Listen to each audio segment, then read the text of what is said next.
माँ को पता लगा तो वो आज रोटी नहीं देंगी। अरे चलते हैं ना थोड़ी सी दूर और, कुछ ही दिनों में तेरा विवाह है, उससे पहले कुछ दिन और मेरे साथ फूल तोड़ ले, उसके बाद तू तो अपने ससुराल चली ही जाएगी। कितने फूल हैं यहाँ, इनको तोड़ ले, कहीं और जाने की क्या जरूरत है। नहीं, मुझे इससे भी सुंदर फूल चाहिए, बस थोड़ा सा और आगे चल, उसके बाद पक्का घर चलेंगे। नंदिनी ने कावेरी की बात मान ली। वो उसकी सारी बातें मानती थी, आंखें बंद करके यकीन जो करती थी उस पे। वो धीरे धीरे आगे बढ़ने लगी। कहानी शुरू होती है जगतपुर नामक गांव में कावेरी और नंदिनी नाम की दो सहेलियों से। दोनों की दोस्ती बचपन से थी।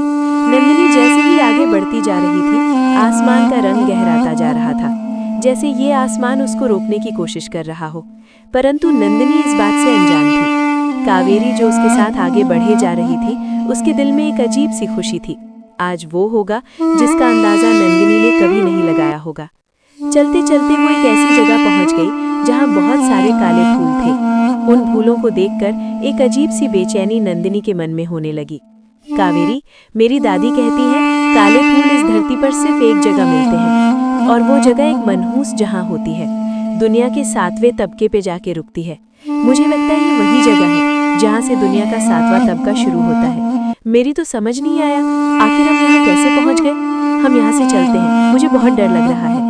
कावेरी ने तिरछी नजरों से उसको देखा और अपनी कमर से बंधी पोटली से एक खाक निकाली। उस खाक को नंदिनी की तरफ उड़ाया, जिससे नंदिनी की पूरी दुनिया ही घूम गई। देखते ही देखते एक पीली रोशनी नंदिनी के शरीर से निकलने लगी और कुछ ही पल में वो भी एक काले फूल में बदल गई। नंदिनी को फूल में बदलते देख कावेरी जोर जोर से हंसने लगी। आज मेरी 7 साल की तपस्या पूरी हुई। अब से मैं वो ही करूंगी जो मुझे बहुत पहले करना चाहिए था। आज के बाद सब मेरी मर्जी से होगा।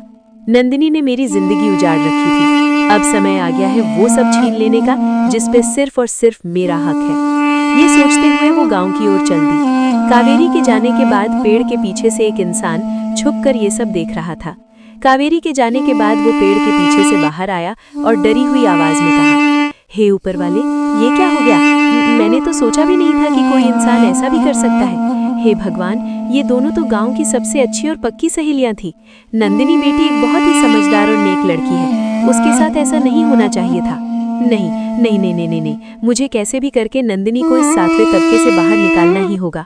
उसने एक पल के लिए सोचा, वो आगे बढ़ा, उसने फूल तोड़ने के लिए हाथ बढ़ाया।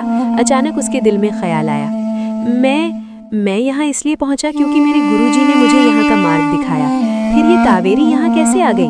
हो ना हो ये कावेरी कोई मामूली चीज नहीं बल्कि बहुत शक्तिशाली है। कावेरी नंदिनी को इस दुनिया तक ला सकती है, तो अगर उसको सच पता लग गया तो न जाने मेरे साथ क्या करेगी।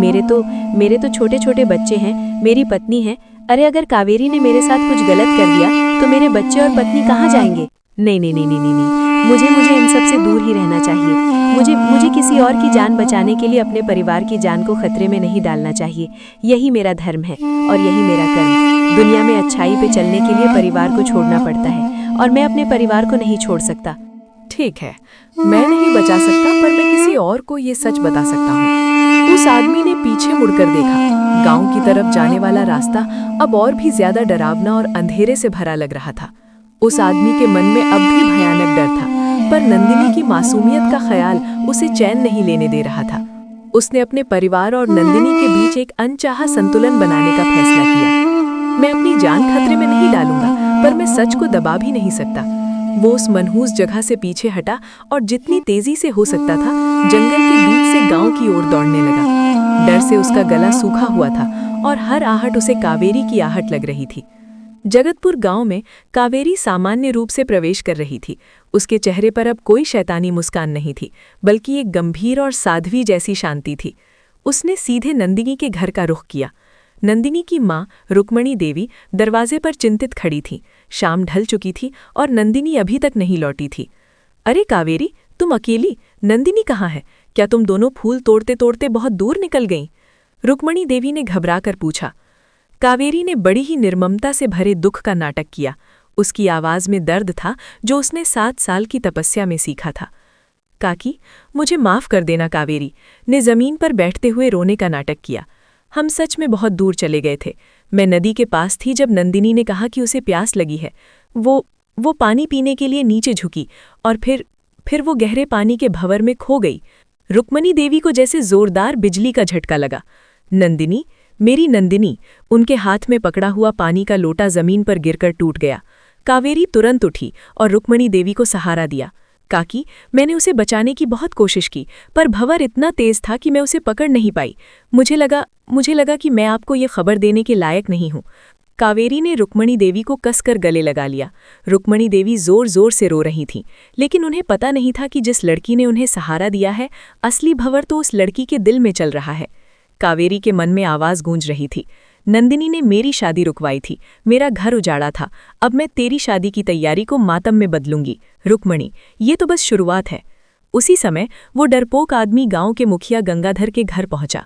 वो हाँफ रहा था, उसके कपड़े फटे हुए थे और आंखें दहशत से भरी थीं। मुखिया जी, बहुत बड़ा अनर्थ हो गया। मैंने अपनी आंखों से देखा है। वो जमीन पर गिर पड़ा। गंगाधर ने उसे उठाया। अरे रामू, क्या हो गया? तुम इतने घबराए हुए क्यों हो? क्या गांव में कोई डाकू आ गया? नहीं, डाकू नहीं, जादू, काला जादू। कावेरी ने नंदिनी को। रामू की आवाज कांप रही थी। रामू ने कांपते हुए पूरी घटना सुनाई। काले फूल, 7वां तबका, खाक फेंकना और नंदिनी का फूल में बदल जाना। गंगाधर ने उसकी बात सुनी, पर उनके चेहरे पर अविश्वास का भाव था। रामू, तुम क्या कह रहे हो? नंदिनी और कावेरी तो बचपन की सहेलियां थीं, और काला जादू? तुम थके हुए हो, तुमने जरूर कोई बुरा सपना देखा होगा। कावेरी तो अभी गांव में ही है, वो रुक्मणी के घर गई है। गंगाधर की बात सुनते ही रामू का सारा साहस फिर से टूट गया। अगर कावेरी गांव में है तो उसने उसे पीछा करते हुए क्यों नहीं पकड़ा? क्या वो वास्तव में उतनी ही शक्तिशाली है जितना उसने सोचा था? रामू को लगा कि अगर वो जोर देकर सच बोलेगा तो कावेरी को पता चल जाएगा, उसका परिवार खतरे में पड़ जाएगा। रामू ने अपनी आंखें बंद कर लीं और कांपते हुए कहा, नहीं मुखिया जी, शायद मैंने सच में कुछ गलत देख लिया, मुझे माफ कर दीजिए। मैं बस बहुत डर गया था। मुझे बस अपने बच्चों के पास जाना है। रामू ने डर के मारे सच बोलने से इनकार कर दिया। रुक्मणी देवी के घर पर तुरंत मातम छा गया। गांव की औरतें रुक्मणी को ढांढस बंधाने लगीं, लेकिन कावेरी ने इतने सधे हुए तरीके से अपना दुख व्यक्त किया कि कोई उस पर शक नहीं कर पाया। वो रुक्मणी के बगल में बैठी, उसके आंसू पोंछती रही, और इस तरह नंदिनी की मौत की आधिकारिक कहानी स्थापित हो गई। एक दुखद अधघटना, नदी के भंवर में खो जाना। मुखिया गंगाधर, जो रामू की बातों से पहले ही अचंभित थे, तुरंत रुक्मणी के घर पहुंचे। उन्होंने कावेरी के शांत और उदास चेहरे को देखा। गंगाधर ने कावेरी से पूछा, बेटी, मुझे बताओ, तुम दोनों कहाँ थीं? क्या तुम सच में कोशिश कर सकती थीं उसे बचाने की? कावेरी ने बड़े ही दर्द भरे स्वर में उत्तर दिया, मुखिया जी, आप मुझ पर यकीन करें या ना करें, पर नंदिनी मेरे लिए मेरी अपनी बहन जैसी थी। मैंने अपनी जान की परवाह किए बिना उसे खींचने की कोशिश की, पर भंवर, वो मुझे भी अंदर खींचने लगा था। मुझे अपनी आंखें बंद करनी पड़ी और भागना पड़ा। मुझे हमेशा अफसोस रहेगा। कावेरी की आंखों में छलके हुए आंसू और उसकी कांपती हुई आवाज ने मुखिया के मन से रामू के बेतुके जादू वाले दावों को पूरी तरह धो डाला। रामू जरूर थका हुआ होगा, या शायद उसे बुखार होगा। जंगल में ऐसी चीजें भ्रम पैदा कर देती हैं, मुखिया ने मन ही मन सोचा। रामू अपने घर पहुंचा और बिना किसी से बात किए सीधा अपनी झोपड़ी में घुस गया।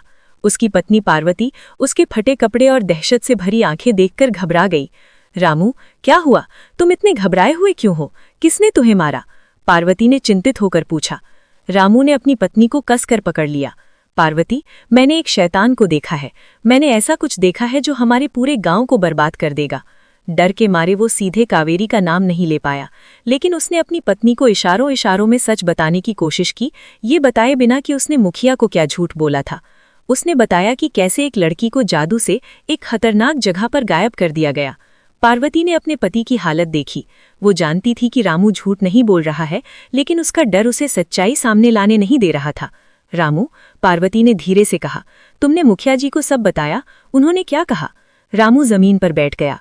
मैंने मना कर दिया। मैंने कहा कि मैंने गलत देखा। पार्वती, अगर मैंने सच बोला होता तो कावेरी मेरा पीछा करती।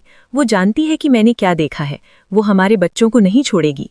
मैं अपनी जान जोखिम में नहीं डाल सकता, पर सच को दबा भी नहीं सकता। मैं अब क्या करूं? पार्वती ने गहरी सांस ली। तुमने अपनी जान बचाई रामू, ये सही किया, पर अगर वो लड़की सच में उतनी ही खतरनाक है तो वो नंदिनी के बाद किसी और को निशाना बनाएगी। तुम सीधे सीधे मुखिया को नहीं बता सकते तो तुम किसी और तरीके से सच को सामने लाओगे। अगले दिन पूरा गांव नंदिनी के मातम में डूबा हुआ था। कावेरी हर रस्म में सबसे आगे थी, एक आदर्श मित्र की भूमिका निभा रही थी।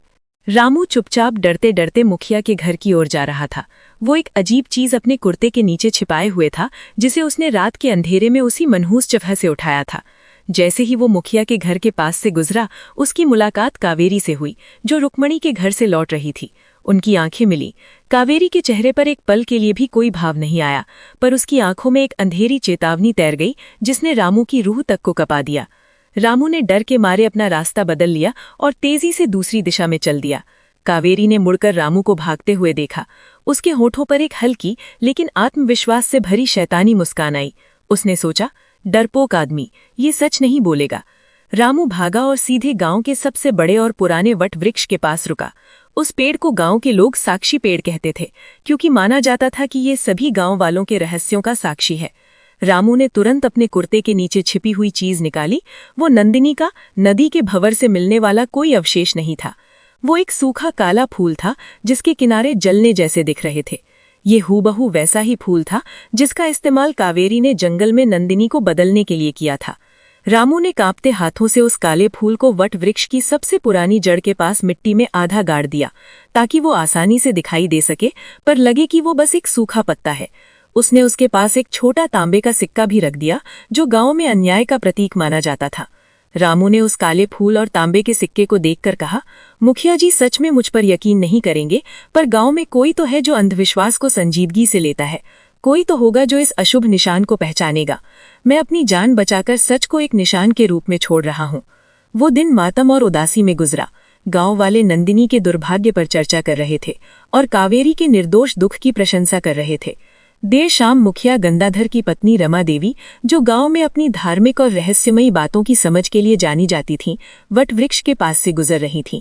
वो अक्सर शाम को वहां पूजा करने आती थीं। जब वो पूजा के लिए झुकी तो उनकी नज़र वट वृक्ष की मोटी जड़ के पास जमीन में दबे काले फूल पर पड़ी। एक सूखा फूल होना सामान्य था, लेकिन ये फूल उन्हें असामान्य लगा। फूल गहरा काला था और उसके किनारे प्राकृतिक रूप से सूखने के बजाय जलने जैसे दिख रहे थे। फूल के ठीक बगल में रखा तांबे का सिक्का, जो अन्याय का प्रतीक माना जाता था, रमा देवी की आंखों में चुभा। रमा देवी ने फूल को छुआ। वो लगभग पाउडर जैसा था। उन्हें लगा कि ये कोई सामान्य फूल नहीं, बल्कि किसी अशुभ क्रिया के लिए इस्तेमाल की गई चीज का अवशेष है। रमा देवी ने तुरंत उस काले फूल और तांबे के सिक्के को अपनी साड़ी के कोने में छिपा लिया और बिना किसी को बताए सीधे अपने घर की ओर चल दी। रमा देवी जब घर पहुंची तो मुखिया गंगाधर बरामदे में बैठे किसी गहरी चिंता में डूबे थे। रमा देवी ने अपने पति को वो काला फूल और तांबे का सिक्का दिखाया। गंगाधर, ये देखो, मुझे ये वट वृक्ष के पास मिला है। ये कोई सामान्य फूल नहीं है, इस पर किसी बुरी शक्ति का निशान है। और ये तांबे का सिक्का, ये बताता है कि यहाँ कोई बड़ा अन्याय हुआ है। गंगाधर ने उस फूल को देखा। वो तुरंत रामू की अजीबोगरीब कहानी याद करने लगे। काले फूल, जादू और नंदिनी का गायब हो जाना। रमा, गंगाधर ने चिंतित होकर कहा, रामू ने आज सुबह ऐसी ही कुछ अजीब बातें कही थीं। उसने कहा कि कावेरी ने नंदिनी को काले जादू से गायब कर दिया और उसे एक फूल में बदल दिया। लेकिन जब मैंने उससे दोबारा पूछा तो वो डर गया और उसने सब कुछ झूठ बता दिया। रमा देवी ने फूल को कसकर पकड़ लिया। रामू ने सच कहा होगा गंगाधर, पर वो डरपोक है। इस काले फूल का मतलब है कि उसकी बात झूठी नहीं थी। गांव में किसी ने बुरी विद्या का इस्तेमाल किया है। मुखिया अभी भी दुविधा में थे। कावेरी की शांत और दुखद मुद्रा और रामू का डरपोक व्यवहार उन्हें सही निर्णय लेने नहीं दे रहा था। ये केवल एक सूखा फूल और एक सिक्का है रमा। क्या हम केवल इस आधार पर कावेरी पर, जो खुद पीड़ित लग रही है, इतने गंभीर आरोप लगा सकते हैं? रमा देवी ने पलट कर देखा। अगर तुम सीधे सीधे उससे नहीं पूछ सकते तो हम छिपे हुए सबूत ढूंढेंगे। अगर रामू सही था तो कावेरी ने जहां ये काम किया होगा वहां जरूर कोई निशान बचा होगा। तुमने कहा था कि रामू ने 7वें तबके की बात की थी। मुखिया गंगाधर की आंखों में अब संदेह का भाव जाग उठा था। रामू की कहानी, कावेरी का तुरंत गांव में लौटना और अब ये अशुभ काला फूल, सब कुछ एक खतरनाक दिशा की ओर इशारा कर रहा था। क्या मुखिया और उनकी पत्नी 7वें तबके तक पहुंच पाएंगे? और क्या वे वहां कोई ऐसा सबूत ढूंढ पाएंगे जो कावेरी के मुखौटे को उतार सके? पार्ट 2 देखने के लिए कमेंट करें और चैनल को सब्सक्राइब करें।